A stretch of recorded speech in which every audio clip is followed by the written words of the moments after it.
Year 7 social area with the author Antony Lishak. What inspired you to become a writer?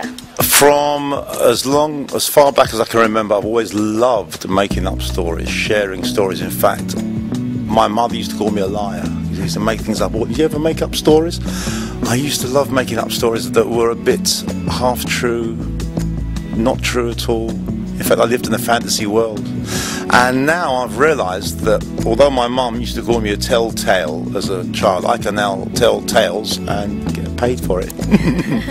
How do you get your ideas for your stories? That's an interesting question. I'm talking to lots of Year 6 children today, and the main theme I'm trying to get across to children is that stories come from personal experiences, things you see, things you hear, people you meet. So I might write a story about a girl who's in Year 10 in school in the Hull who holds a black microphone. You never know, you might become part of my story.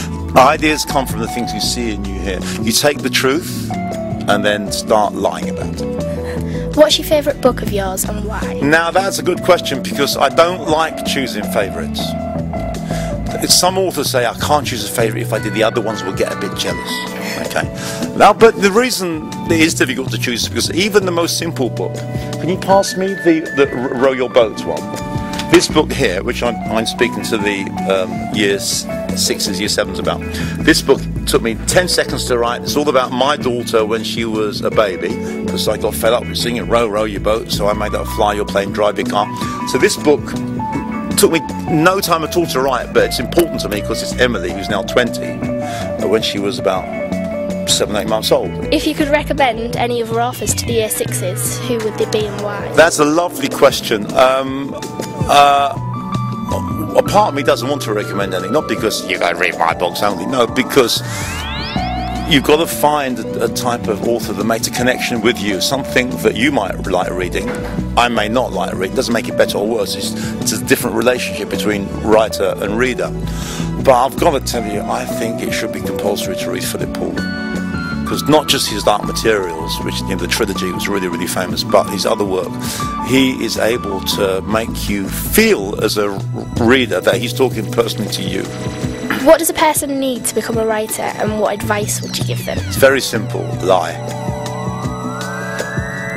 It's good, isn't it? I mean, the most important thing about any lie is that the person who hears it believes it could be true.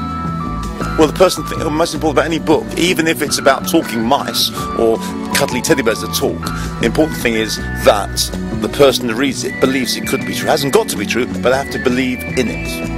Yeah? So, the important thing for a writer is to try and get into the mind of the reader and think, okay, is this person going to believe what I'm writing about? Do you think sport is important to a child's education? Absolutely, for lots of reasons, not just because I'm an Arsenal fan.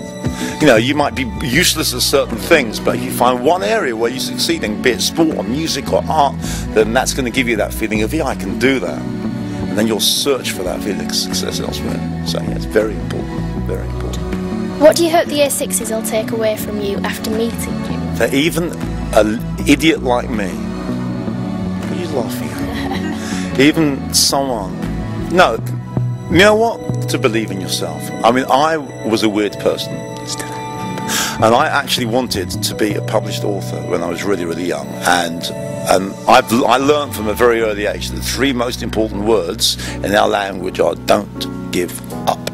Anything you do. And if I'd given up when the very first story I sent to a publisher was rejected, there would be no books around with my name on the cover. And I'm trying to convey that to the Year 6 kids, that telling stories is a natural thing. It's what everyone can do. Everyone's full of stories. Some people are brilliant at writing them down. Some people are just good at telling them. Some people are good at making them up, not telling anyone about it, but you're buzzing around. But believe you can do it. Believe in yourself. And you know what? Next year's Year 7 are going to be fantastic. The ones I've met so far are going to be such a tribute to your school. Watch them.